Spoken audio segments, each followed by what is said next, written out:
with NEMA. My name is Heather, and I'm here at the New England Museum Association. I just want to make sure everybody can hear me and also find out where you're calling from. So if you could type in the chat feature where you're calling from or what museum, that would be awesome.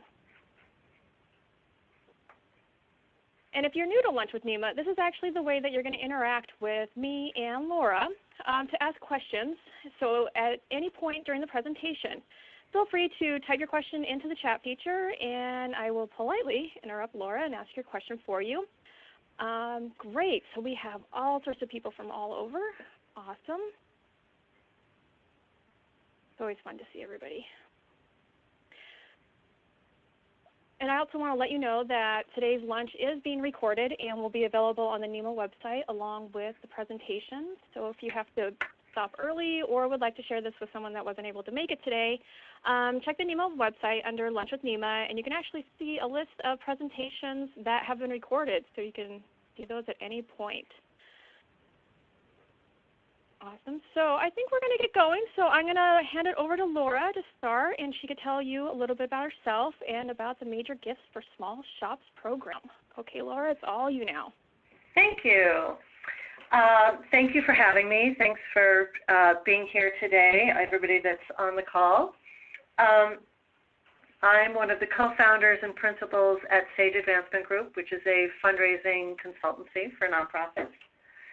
I've been working in nonprofit fundraising for over 23 years now, and delighted that there's so much interest in developing a Major Gifts program. It's a great way to significantly increase funding for your organization. So please feel free to ask questions as we go along and try to get through a very extensive subject in 60 minutes and hopefully add some value. So, oops, here we go, there we go. So what is a major gift? This may seem a bit elementary to some of you, but maybe not others. Typically, major gifts, I'm going to define those as gifts of $10,000 or more. An annual gift is usually less than that. For small organizations, a major gift may be $1,000, but for the purposes of this discussion, I'm really looking at, they're talking about gifts at the $10,000 level and up. And the reason why I make this distinction, because there's actually been research that shows that people use a different method of making a decision once the gift of when you're talking about a gift of $10,000 or more. Gifts that are lower than that don't typically require the same type of thought and kind of approach. So, so a major gift is $10,000 and up. Annual gift, less than that. Major gifts are highly relational. Annual gifts and other types of fundraising like events, those are usually more transactional. Major gifts are often restricted to special projects, campaigns, certain initiatives that might not be covered by your operating budget. Not always, but typically. And annual gifts are more dedicated to operating support. Major gifts really rely on a multitude of touches, a lot of in-person meetings, a lot of in-depth conversations, and annual giving is not as personalized as that typically. Major gifts, unfortunately, they're not made yearly. In some cases they can be, but typically a major gift is a special gift. Sometimes if a large commitment is made, those gifts may be paid out over a number of years, but typically it's not on the same cycle as an annual giving program would be. And a major gift, as I said before, requires more information than an annual gift. And so those are kind of some of the ways, the differences between major gifts and annual giving. I've put here at the bottom that goals, aspirations, and plans raise gifts. And I say this because if you have a vision for your organization or you have aspirations, that's the beginning of a conversation with a major donor. So it's really important that organizations, kind of think and can articulate in a way that's aspirational and can convey a vision for the organization. So why major gifts? Maybe some of you know this already, but about 70 to 80% of private charitable dollars come from individuals. They don't come from foundations, corporations, or other types of funding. So individuals are the ones in the private sector that are really supporting philanthropy for organizations. And most of the money that comes from private charitable dollars are coming from individuals who are major donors. Major donors are more loyal than other types of donors because they have a stronger relationship with you typically. Individual major donors don't require the same type of data or outcomes research as foundations. You don't have to do the same level of detailed reporting that some foundations ask of you. And a lot of foundations, as you probably know, don't want to fund your organization in perpetuity. So foundation giving is really important, but having a strong individual giving program, especially at the major gifts level, can really be helpful. And majors are often very loyal over the long haul. So over the course of this discussion today, we're going to be talking about all of these aspects of a typical major gift fundraising timeline. So identification and qualification is kind of the starting point for developing a major gifts program. And that involves research, assessing the person's interest, confirming their capacity, gathering information about them, and developing a rapport in those early meetings.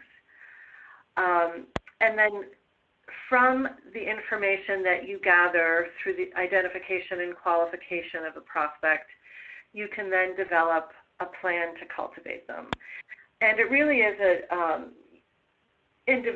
should be an individual plan for each prospect because each person is different.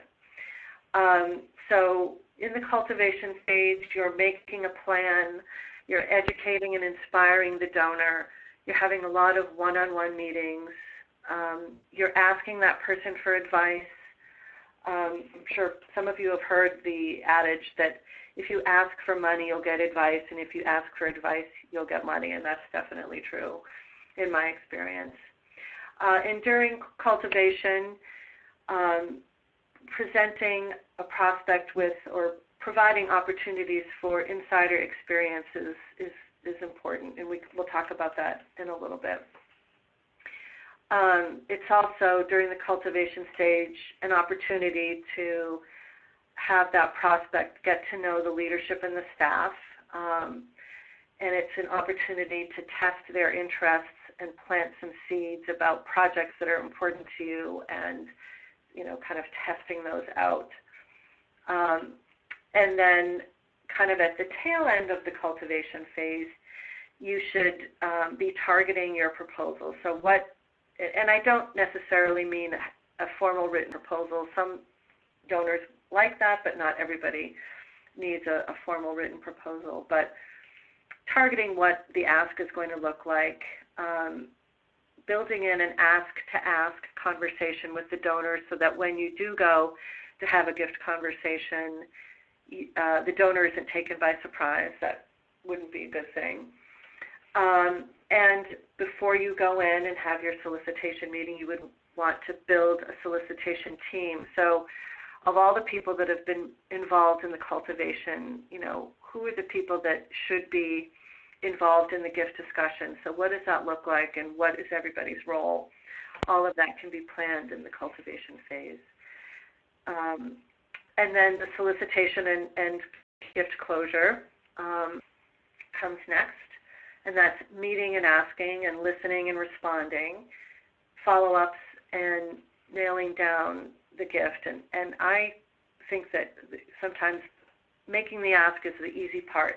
Actually closing the gift can be more challenging because you're having to nail down all of the specifics of the gift, and we'll talk about that in a little bit. And then stewardship, hugely important, oftentimes doesn't get as much attention as cultivation and solicitation, but it's so important. Thanking donors, recognizing them, thanking them in ways that are meaningful to them, showing them the impact of their gift, involving them so that they stay connected, and then repeating the whole fundraising cycle.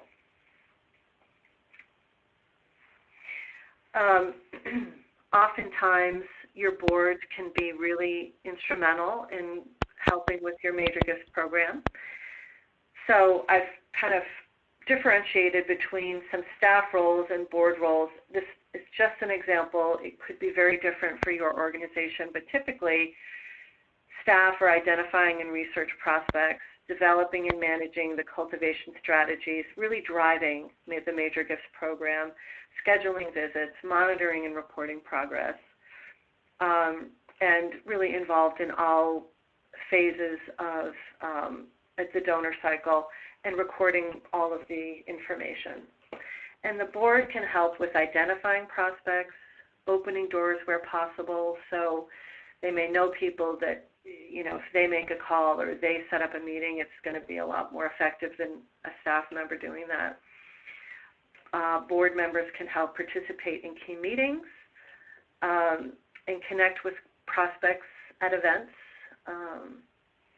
make thank you calls, and most importantly, model philanthropy so that they can be a wonderful ambassador and partner in major gifts work.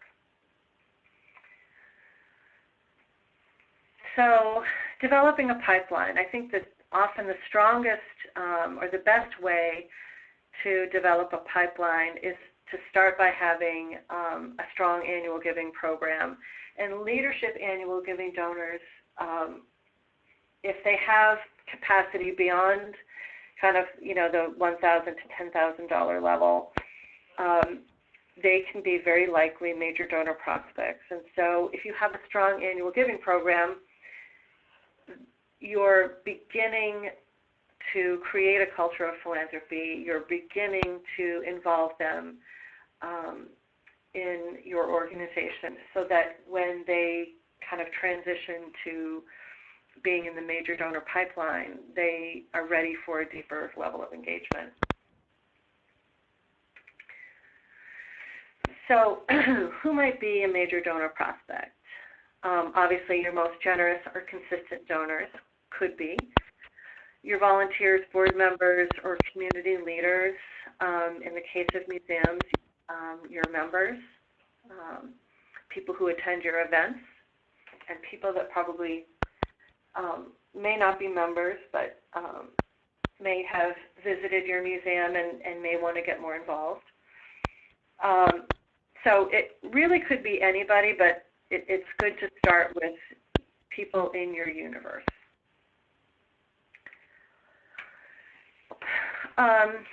There's no exact science to figuring out who might be a major donor, but there are some signs that can indicate that somebody could be a prospect. And you want to identify people and then qualify them to make sure that what you think could, somebody could be a prospect really is a prospect. So there are wealth indicators. So if they're purchasing their home, I would say $1 million purchase or more could be an indication. The type of job that they have, if they're a hedge fund manager or some type of, in a career that you know is very lucrative, obviously that's a sign. The types of hobbies that they have, if they're golfers, if they have a second home, if they travel frequently, if they come from a family that is well known and has known to have significant resources. Those are all kind of indicators. And then, are they philanthropic? Are they involved in other boards? Do they make frequent donations to your organization or others? Do they have a family foundation? And then, what are their social connections? Those can also be clues. If people are involved in churches or clubs, country clubs or exclusive clubs, that can be an indicator. If they happen to be socially connected to other people that are very philanthropic, those are all signs. None of that guarantees that somebody is a prospect, but it's good evidence that they might be.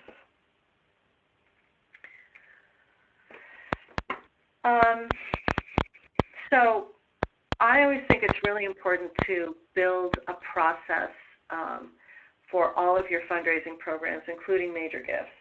And on our website, at the end of this webinar, there'll be an address where you can go, and there's kind of more of a tactical guide for developing a major gifts program, so please check that out later. But identifying major gifts prospects, it's a really good habit to get into, to periodically screen donor and volunteer lists with your staff and your board. It's really important to teach your program staff how to spot potential donors and encourage their referrals.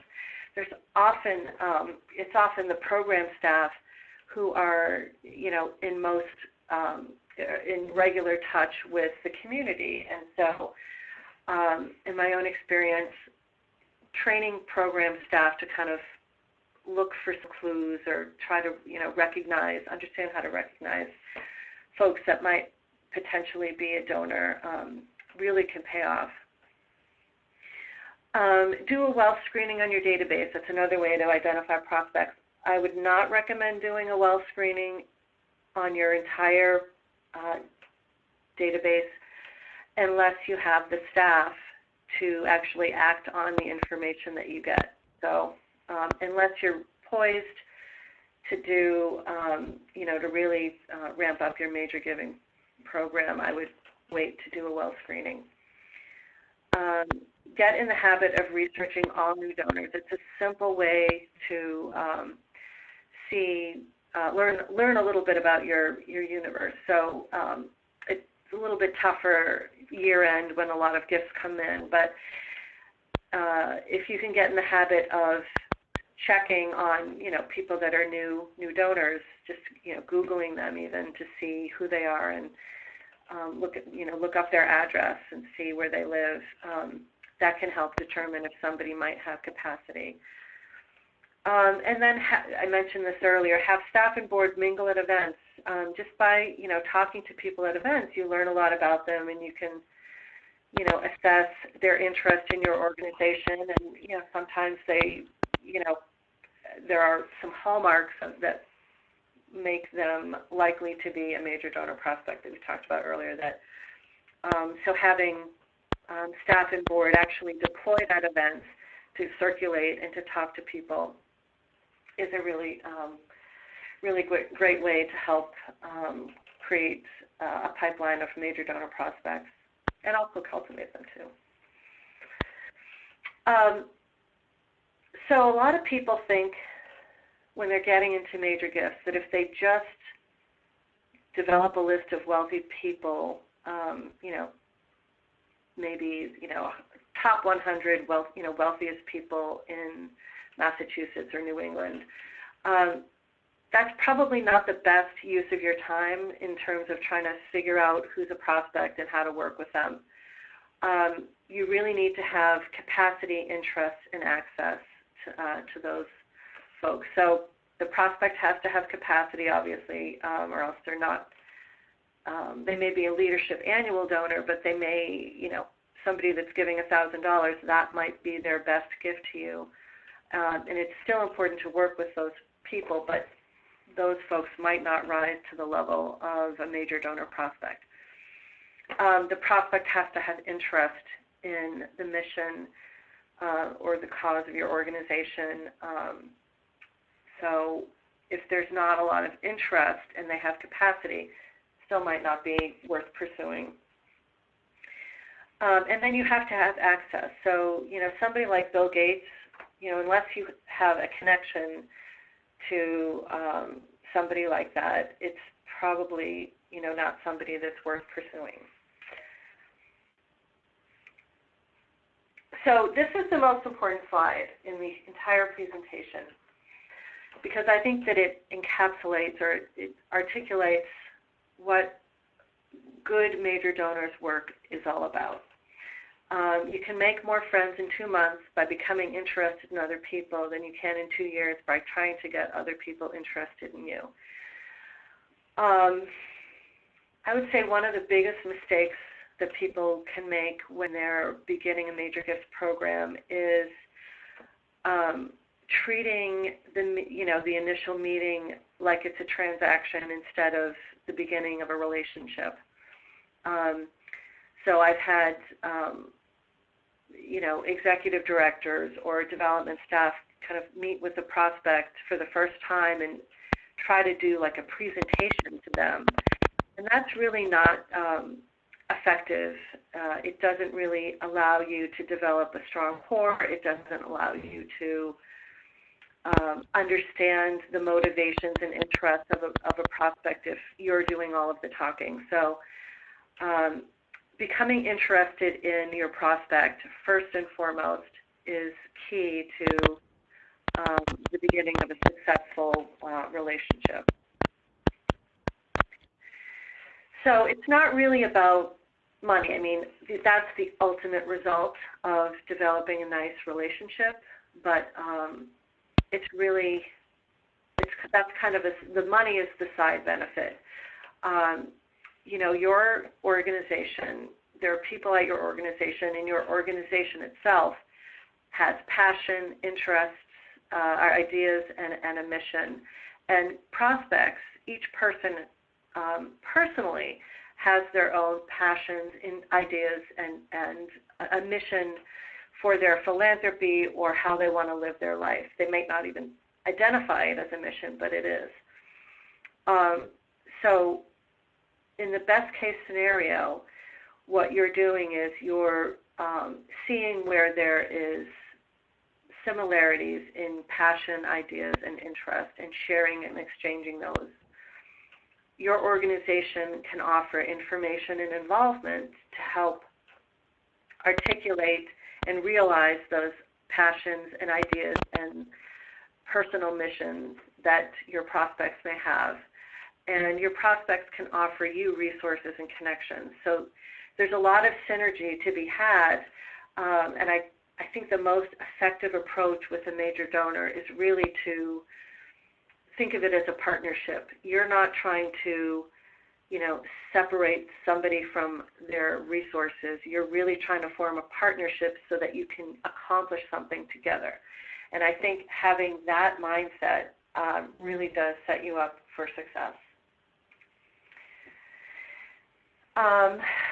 So how to cultivate a prospect.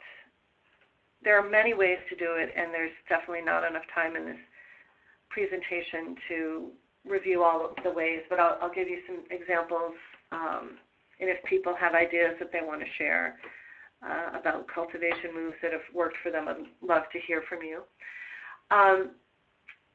In general, it's a good idea to map out 3 to 5 moves for every prospect that you're looking to work with, and understand that those moves may change as you get to know the donor. But it's the beginnings of a plan, and the plan will shift. But at least you have some idea of how you might want to engage with that person, for 3 to 5 moves. Face-to-face meetings are the single most important component of cultivating a major donor prospect. There's really no way to get around it. I think if somebody is not in your area, a Skype meeting is, better than a phone call, and a phone call is better than an email. But in person is really the most important. And an in-person one-on-one or two-on-one is the ultimate. I think sometimes connecting with prospects at an event can be a good starting point, but it's very difficult to kind of get into the heart of relationship building just through kind of interactions at events.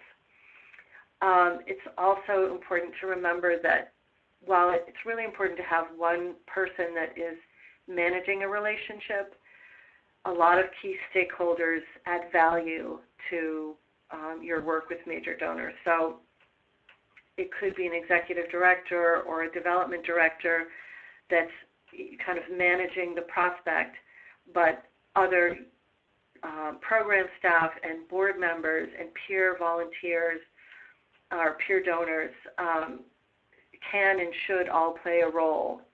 Not every single meeting, but over the course of the cultivation and stewardship piece, bringing people in and out adds value as long as it's coordinated and one person is kind of coordinating all of the outreach and activities that are happening with that person. But the more people a donor meets from an organization, it's just building more of a relationship with that organization. And as I said before, listen. The only time you would really want to make a presentation is if you're asked to do so, or you're making an ask, and even it's not so much a presentation as a conversation. So, some sample cultivation moves.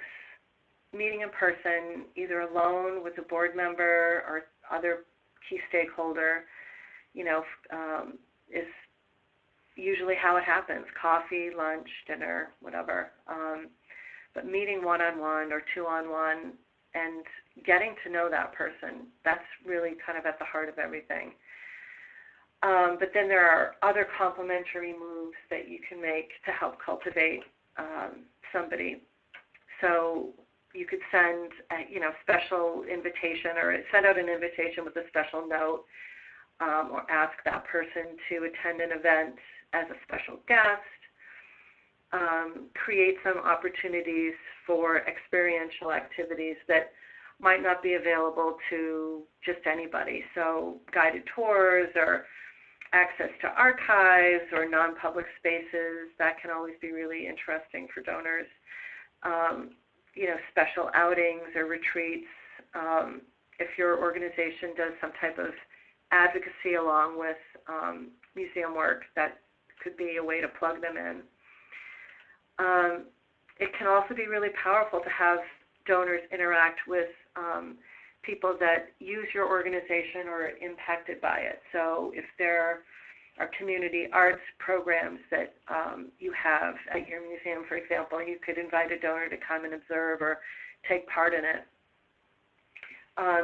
Meeting with artists, meeting with historians, all of those types of things can really add value and richness to and help to cultivate donors.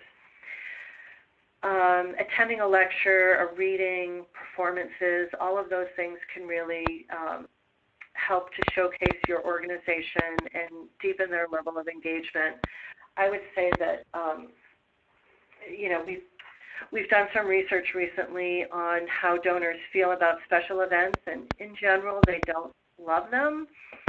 I would say that museums probably have a lot more to offer than other types of nonprofits, but in general, it's really tough to cultivate donors by events, and so it should be a tool in your toolkit, but really not the focus of your relationship building.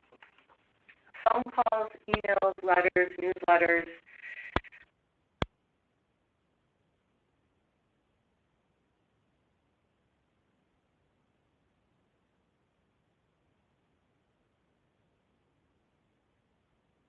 A prospect over time.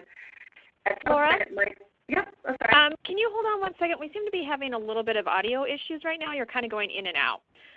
Okay. Yeah, so, okay, try talking again. Let's see if that worked.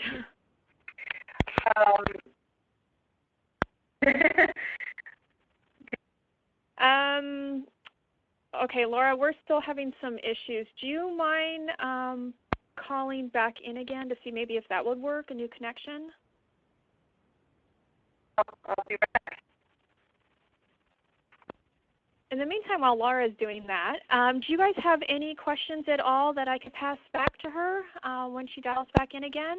I want to make sure everybody can hear.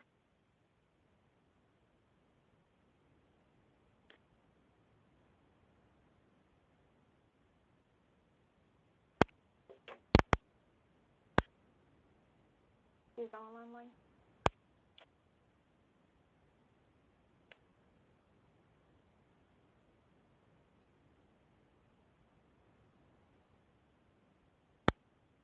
Okay, great. You guys are starting to type in some questions that we can ask Laura when she gets back on. David, let me get you that phone number. Hold on one second if you would like to call in for audio.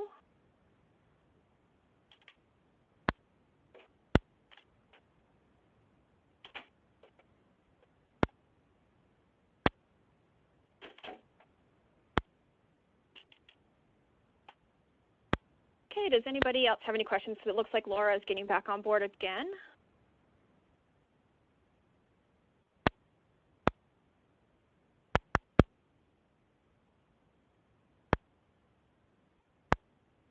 Laura, are you back again? You can see the phone number there. Hi. Hi. Can you hear me? Yeah, you sound a lot better. It was going a bit woozy there, so Okay. we were I apologize. No, it happens. Okay. So in the meantime, I actually have some questions for you now.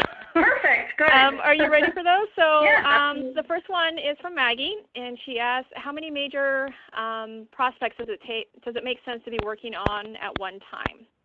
That's a good question. We're going to be talking about that in a bit, but it really depends on what you can handle. I would say probably minimum of 25, so 25 to 50. And the reason why so what will happen is if you're working with 20, or if you've identified 25 people to work with, chances are that you'll only be working with maybe 10 or 15 of them actively at one time. And so by having a little bit of a larger list of 25 to 50, you can ensure that you're, creating enough activity to kind of keep the program going. And sometimes you might try to reach 25 people and only 10 will respond at that given time. But then, over the course of a year, some people will fade in and out. And so having about 25 to 50, I think, is a good number. Okay. And then I do have another question. What strategies do you recommend for activating the board in major gift fundraising? I know getting the board involved in this is a big deal. Yes, and that's a great question. I have found, I was actually just talking with a client before this call, I think that it's important to have some goals for your board around their work in this arena. And then a system or a process to make sure that happens. So it's very rare that a board will kind of take it upon themselves to, actively pursue major donors. And so I would recommend, maybe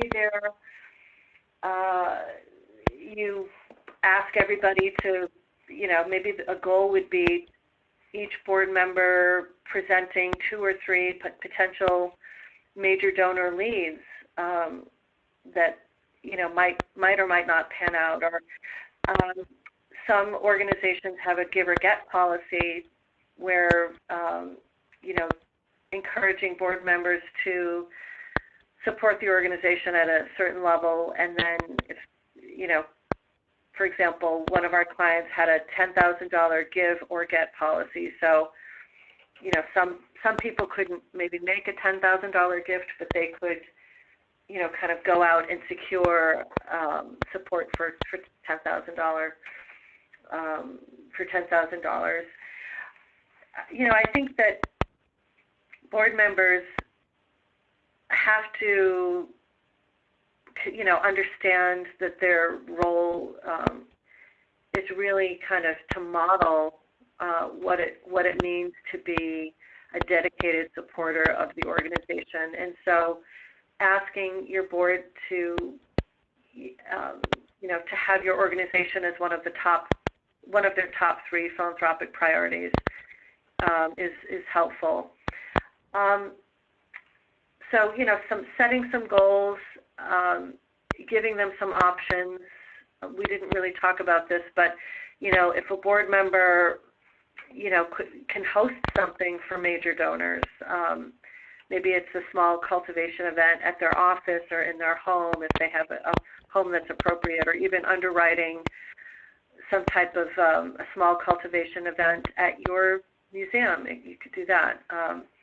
But I think having, some clear expectations that are not just kind of stated, but have some goals attached to them, some frames attached to them, can really be important. And having a board member be the one to follow up and enforce, the activity.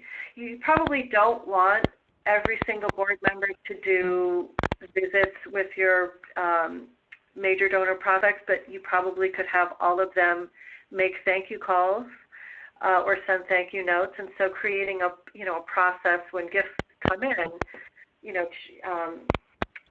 helping them to make calls by providing numbers or stationery for notes, things like that. Those are all kind of ways that you can do that. I also think it's really important in working with your board to ensure that they have a process for nominating the types of board candidates that can help build a culture of philanthropy for your organization. And part of that means a certain number of your board members really should have either resources or connections to those with resources. So that can also be, helpful in getting the board to step up. But oftentimes, working one-on-one with each board member as if they were a major donor can help engage them in this work. And this may sound really simple, but actually at a board meeting, letting them know that you're going to be starting a major donor program or enhancing a major donor program or focusing on it, and then telling them what you need them to do, often there's an uptick in giving, even if you don't build in any other processes other than that. So informing and educating your board and then creating some systems for getting them to help with the effort. Okay, and then Douglas and Joni, I'll loop back into this question at the end because I think that's going to take a little bit of time to answer. Bonnie was asking about, please define wealth screening. I know that's always a question that comes up in something like this. So what was the first part of that question? Please define wealth screening. So that's when you use a service like Wealth Engine or Target Analytics to go in and analyze your donor file and help identify people that they suspect have capacity.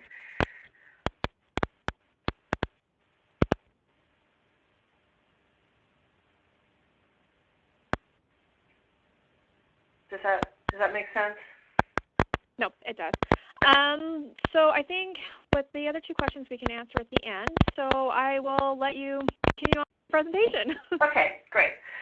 So because I think all of you are working at a museum of some kind,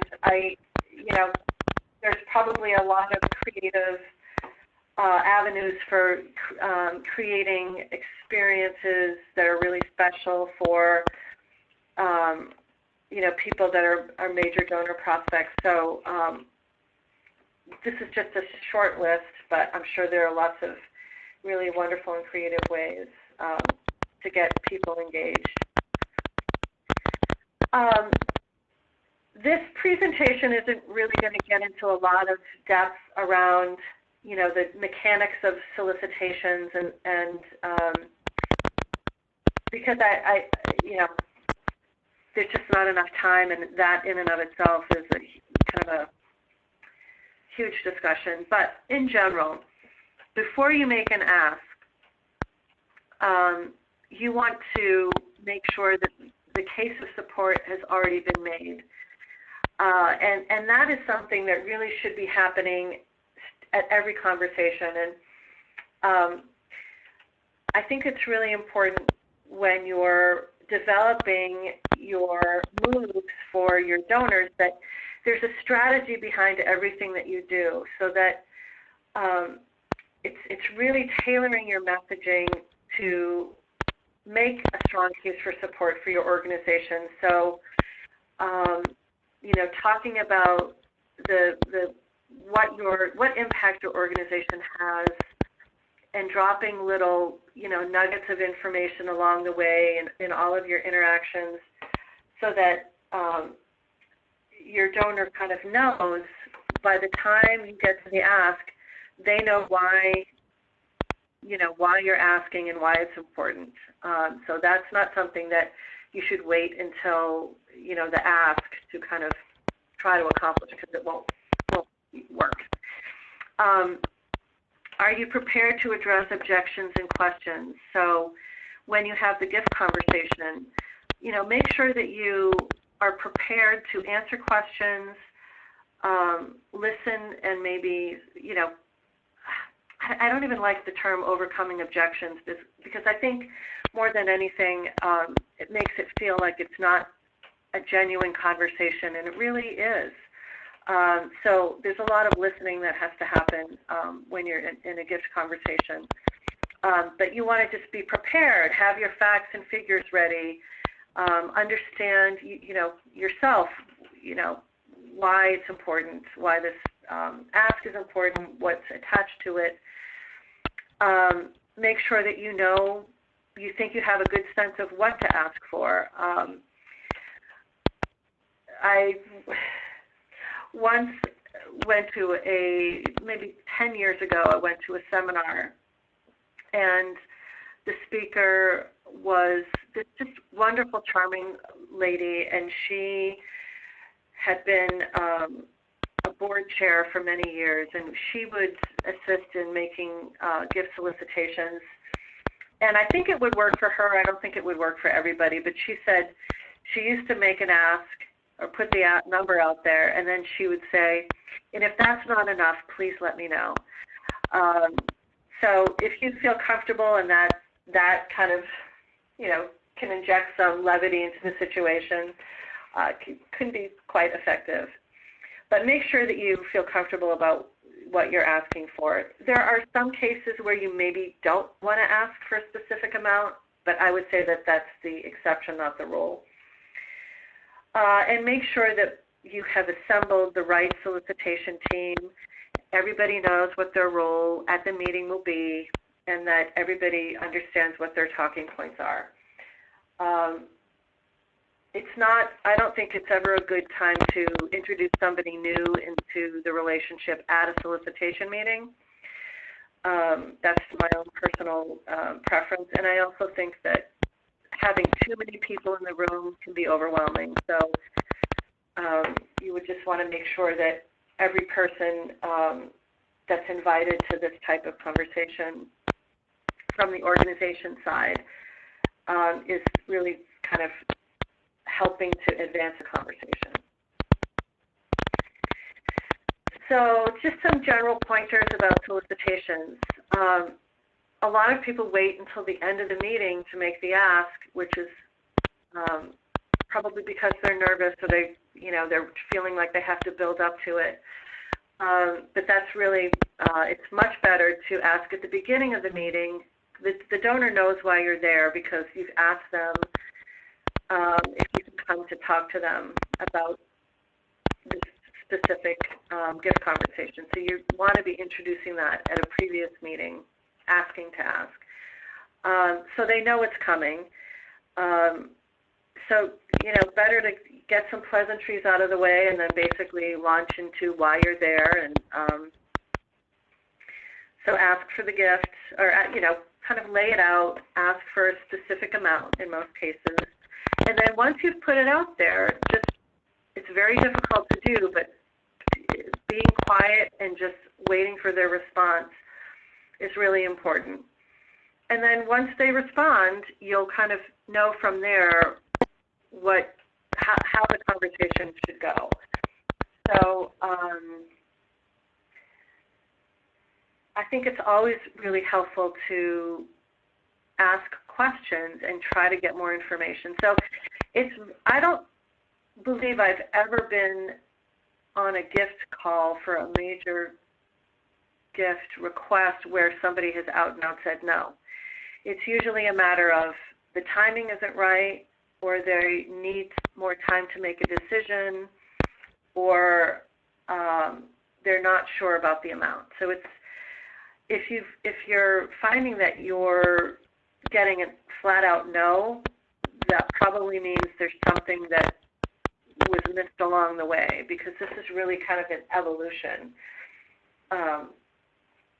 of a series of interactions and meetings and moves that are leading up to this type of conversation. So then if the timing isn't right, asking to come back in 3 to 6 months to revisit, that's totally appropriate to ask, and they'll let you know if that's something that they're willing to do. If they need more time, take the opportunity to say, what's your reaction, or how are you feeling about this, or what are some of the questions that I could potentially answer right now.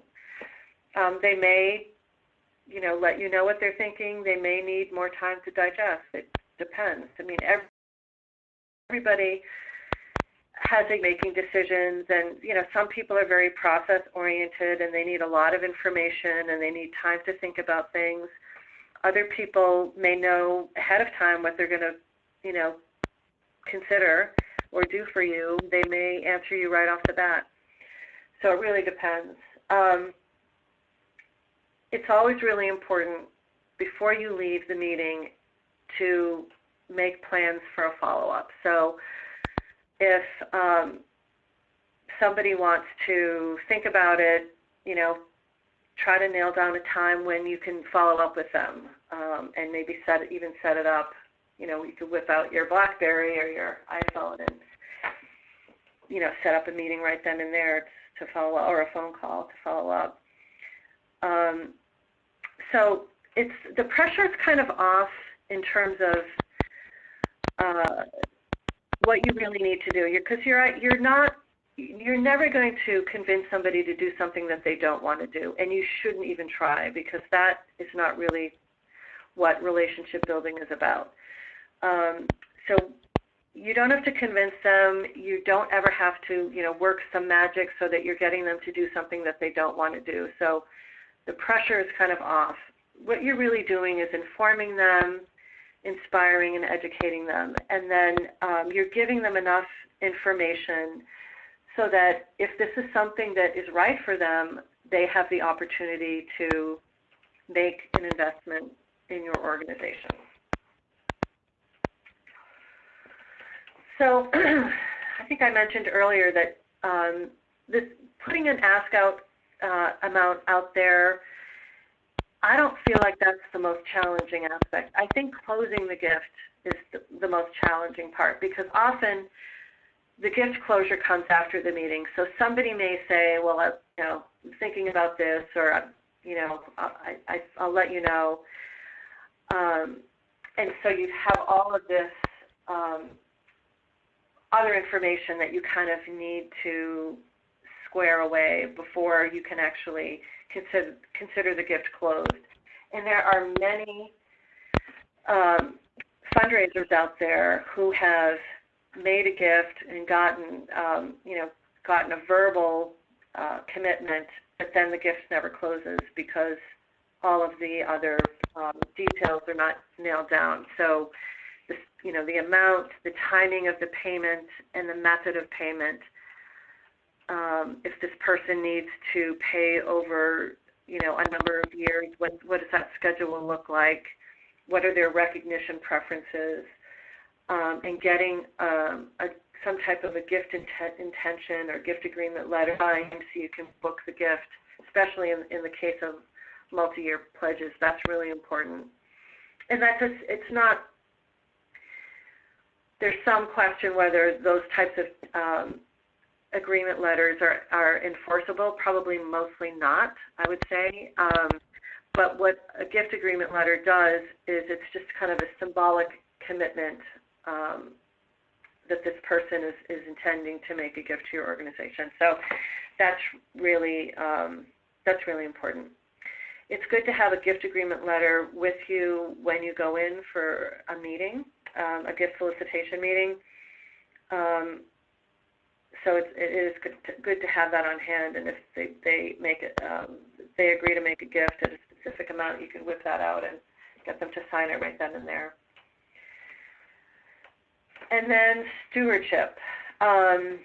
It's so important to thank. Again, I mentioned this earlier, but I think organizations do a really good job of chasing the gift, but then once the gift is made, it's really surprising that kind of the stewardship can often flag. And if you look around at development shops, most people don't have a director of stewardship. Some organizations do, and I've been fortunate enough to work at some of them, but most do not. But it's really essential because your best donor, future donor, is your current donors. So it's really important to keep them involved, make them feel really good about the gifts that they've made, continuing to show the impact of the gift. If they've funded something specific and there's a tangible way to show them the development of that or the execution of that, definitely that's important to do. Getting people to, let's say that you had somebody fund a art therapy program at your museum. You could have participants write thank you letters or create a piece of art to give to the donor. Anything that's kind of special and makes them feel appreciated is really key. And then, continue to deepen their relationship. So what can they do next? Should they be on the board? Should they be some type of a volunteer? Can they, host an event? Could they be a speaker? So there's other ways that you can continue to involve them that isn't initially about getting them to make more gifts, but really just making them a key part of your organization. And then putting it all together. So screening and rating your donor list, that's really job number one. Choosing 25 to 50 prospects and figuring out a way to track them. In this little companion guide that you can access on our website, it gives some more specifics, but it's very difficult to create the type of momentum in a major gifts program if you're not doing a good job of tracking the information. So coding people as major donor prospects so that you can work with them in a different way. Maybe it's when you have an event, the invitation you send has a handwritten note on those 25 or 50 prospects. Or you're having an exclusive event and you're going to only invite those 25 to 50 prospects. So figure out a way that you can segment that group, and maybe you even, in your direct mail program, there are different ways that you can communicate with those people in a way that's a little bit different than and more kind of targeted than just, every person that's ever made a $10 gift.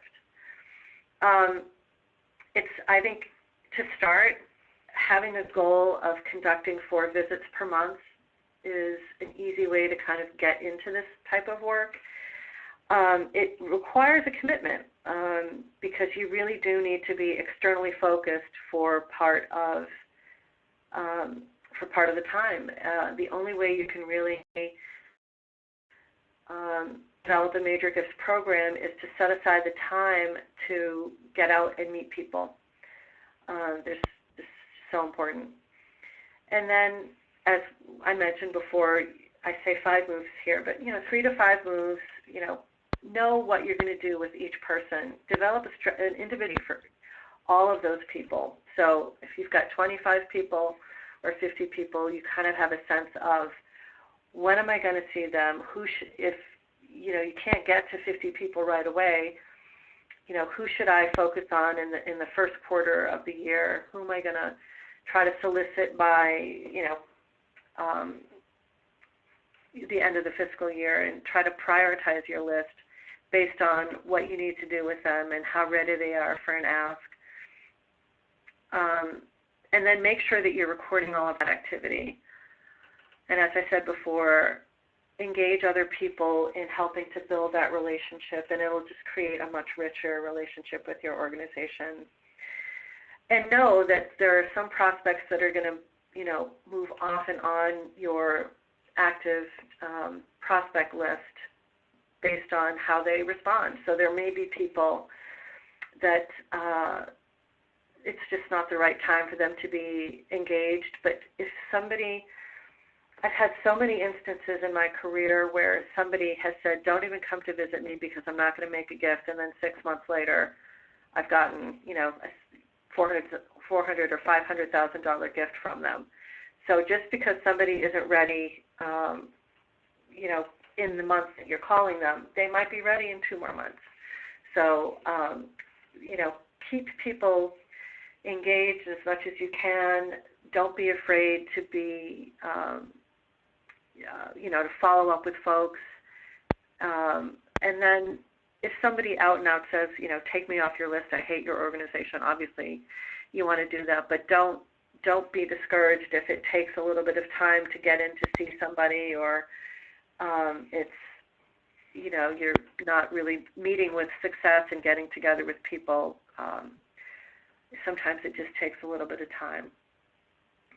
And finally, assess your progress weekly, monthly, and yearly. So have a plan and a process for always, circling back to your list of major donors. And if your board is involved, maybe that could be a small part of your development committee meeting or your board meetings, is, taking a look at your list, seeing what's been happening with the folks that are on your list, what's coming up, and celebrate some, productive meetings that you've had.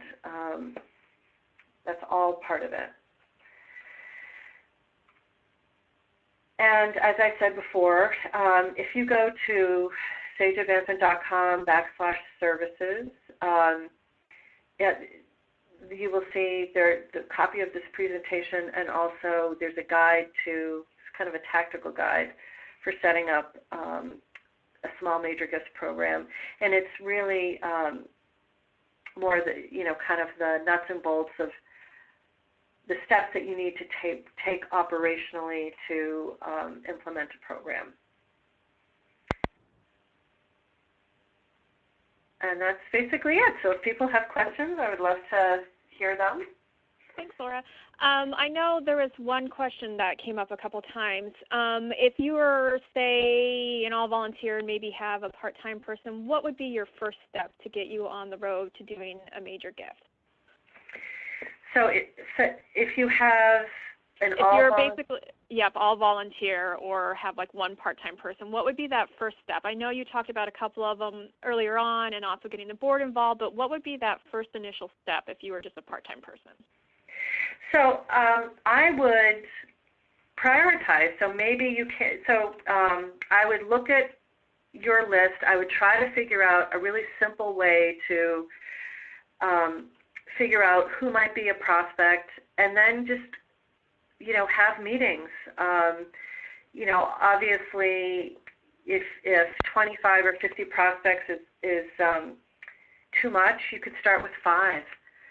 Who are your top 5 best prospects, and then map out a way to meet with them either alone or in partnership with a board member. Sometimes initial two-on-one meetings are good because while the other person is talking and sharing, the other person can be listening and observing and helping to guide the conversation. So and it's just really getting out the door. It's making a commitment. Every month I am going to see at least 5 people for coffee. And then, understand what you want to convey to them and what you want to share with them, and also understand what you want to learn about them. How do they make their gift decision? What are their goals when it comes to their own philanthropy? Are there other family members involved in their gift decision? Where else are they volunteering, or where else are they supporting? Those are all questions that you can ask. And those are pretty typical types of questions. And it's amazing how open folks can be. And true major donor prospects, it's also important to remember that other organizations are meeting with them and cultivating them. So you're not, going to be asking them to do anything that they, aren't probably already other nonprofits. So start off small and just, create a really small pipeline and just get out the door and educate and inform and inspire.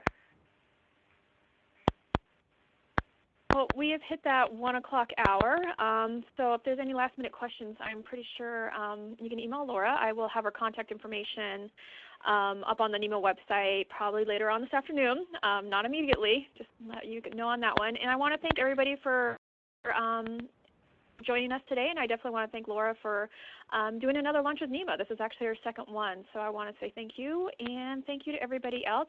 And also make sure to join us on future Lunch with NEMAs, and if you have any suggestions or would like to present at a Lunch with NEMA, give us a call here at NEMA, and we can tell you the ins and outs of it. And Laura, thank you so much again.